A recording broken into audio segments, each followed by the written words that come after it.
The story of Project Hindmarsh has all the ingredients of a top yarn: romance, drama, sabotage, success, stunning scenery, and people having a great old time.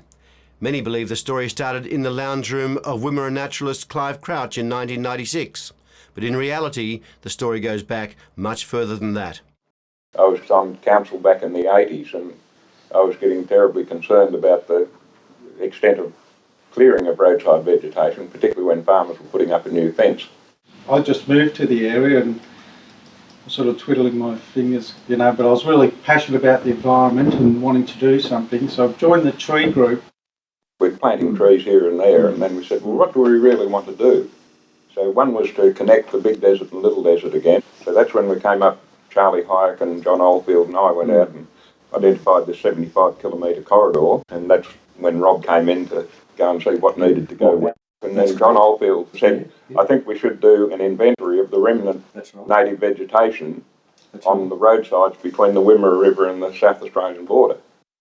So I remember we were all sitting around a table at this meeting, we've got this report, and the next stage was to have someone go and work out what works needed to be done where. So they sort of went around the room, everyone was glancing at each other, and I was sort of like a bit of a newcomer. I think at that time Rob might have had his hair a little bit longer, and he had a holey t-shirt and a pair of shorts and a pair of sandals or something, and so when I mentioned to the other tree, unemployed hippie, they weren't too sure about this. And so I kept saying, look, don't judge a book by its cover. I think this bloke could do the job. Went through everyone and I was the only person left, and I sort of put my arm and go, well, I'll do it. I just loved doing it, it was like getting paid to go and explore the country. And I went in and did this report saying where we need to fill in all the gaps on this one road, the original Bylink. Then I put in a little phrase at the end saying, a paragraph at the end saying, what about all these other roads that run off it? Where are they going? And that's where it sort of expanded from that one road, looking at the bigger picture, and it just kept expanding. Robert phoned me and said that he'd pretty much finished the report. He'd like to bring it down and show it to me. And when he unrolled it, just absolutely blew me away. So then I said, well, we'll have to call a special meeting of the tree group so you can present it to them. Clive pleaded with me to get Darryl to come along. 10 minutes, Darryl, that's all it'll take. So that was it. Yeah, story. About 4 hours later. The thing that Rob sold everyone on the idea was he rolled out his map and he'd gone through all of the 3-chain, 2-chain, even 1-chain roads in some cases, and he'd rated them high conservation, medium, low, no conservation value. But then the clincher was, he said, now you've got this one corridor linking the two deserts. Now if you have a look at these gaps around here, there's 100 kilometres of gaps. If we were able to close them, we would have a 2,000 kilometre Bylink. But so I suggested that if the Shire got in and give you a bit of hand, we'd get it done within 3 or 4 years. Darryl tucked the maps under his arm and started belting politicians over the head and getting funding. But it was just a wonderful chain of events where everything came together. John came up with the idea and Rob was available and we got the money, and Darryl and Ron and Yuli and everybody else took it on, and the Hanburys backed it, and it was just fantastic. The timing was impeccable, wasn't it? Oh, it was, yeah. Project Hindmarsh officially kicked off in August 1998 with a community weekend where 300 city and country people worked side by side to plant trees. We had no funding initially. No, we didn't have you a went off cent. just ringing up all these companies. That was Jeff and Helen Hand. I said, oh God, I said, they're the ones that give away all the money. I need to talk to them about tree planting. I need some money to pay for these bloody trees that are growing. So I just went off the cuff because this thing had blown my mind when I saw it. So I got on and put it in the present tense that, this is what we're going to do. And we just needed some sponsorship. And when I was looking directly at old Jeff, and he said, geez, that sounds like a great project. And I said, I'm glad you think like that, Jeff. He said, we need some money to pay for the trees. Alan said, it's a very good project. Project Hindmarsh has also created strong links between city and country. Every year, busloads of city folk come to the Community Landcare Weekend to catch up with country friends, roll up their sleeves and get their hands dirty. For many, the annual weekend has become part of their family history, surpasses Christmas and birthdays as favourite days of the year, and is marked in their calendars forever. First year's organisation was done on the run very quickly, and we didn't do a lot of things right, but we had a hell of a lot of fun, didn't we?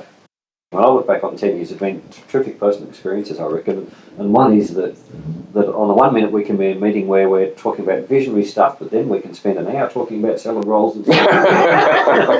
It was a huge process to get it all to work. Well, we'll get the salad rolls right next year, and we'll get the toilets right, and we'll have the plants right. And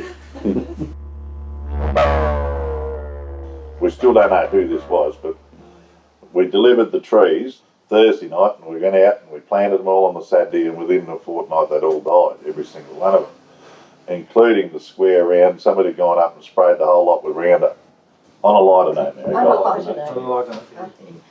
First year as a site leader, and I had a great group. In my group was the guy that made up all the songs and got engaged the next year. oh, Les was on my site. He came up to me and he said, "Can I have a chat on the microphone?" And I said, "What are you going to talk about?" He said, "I'm going to propose to her." I said, "You're joking me, you mate, copper." I said, "Does she know?" "Not yet." So it'd have been interesting if she had said no. Yeah, and he got her to come out, and then he went down on his bended knee and he said, "Oh dear, blah blah blah, love you, and will you marry me?"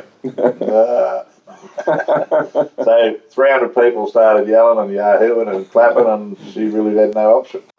Following a decade of unprecedented growth, this project has developed into one of Australia's flagship community land care initiatives. When we closed the last gap, we had Senator Hill up, who was a Federal Environment Minister at the time, to plant the last tree to close the last gap. Yeah. And it was a great occasion, but people are saying, well, no, we want to keep planting. Where do we go now? We've done it. And that's when the private property started to come in. And then Hanbury said they will keep on funding it. Rob's plans was all about roadside stuff, but 10 years later, far and away, and 10 years later there's been millions of dollars spent on this initiative, and most of that money now, the biggest percentage has been spent on private property. There's over 150 landowners now, I think the list is probably approaching 200, have sort of said, we think this is a great idea, yes, we, via an expression of interest process, we want to be involved, we want to do something in our place. And I guess I've always believed, really, that to change the landscape the way that most of us now accept needs to be done, it's not about working on public land. Who would have thought that a few lines drawn on a map could lead to more than 2,000 kilometres of uninterrupted biolink corridors from the Wimmera River to the South Australian border to Little Desert National Park and the Big Desert? The great thing I get out of coming back here, aside from seeing the trees grow and the gaps closing, is the greater interest in farmers in doing, putting back some vegetation and protecting their remnants, and it's a growing thing. I remember the first year, we struggled to get any farmers to plant any trees or fence off any remnants. So we had to go out and physically, try and get farmers on board. The most important thing that I see is the change in the farmers' attitudes up here. They've come on board and they've seen the benefits of it. In the past decade, the project has seen the establishment of more than 1.5 million plants, and more than 2,400 hectares of native vegetation has been planted on private land throughout the Project Hindmarsh area. 10 years ago, not many of us had sufficient confidence to say that we really knew how to go and do a large area like that. And I think a project like this has shown that we can establish millions of plants. Where we're heading now, if you think with climate change, which is really on the political agenda, carbon emissions trading is going to happen, there is going to be dollars that's going to be invested, and there's going to be contracts signed to revegetate large areas. And at this point in time, that's more likely to be, in the higher rainfall country than here, but I believe it's going to happen here. And the techniques that we've established with a project like this over the last 10 years are going to be really important, and it's a knowledge that you can actually do it. We can use the experiences from the success of this project to engage an even wider regional community and to undertake further activities that will truly transform the landscape.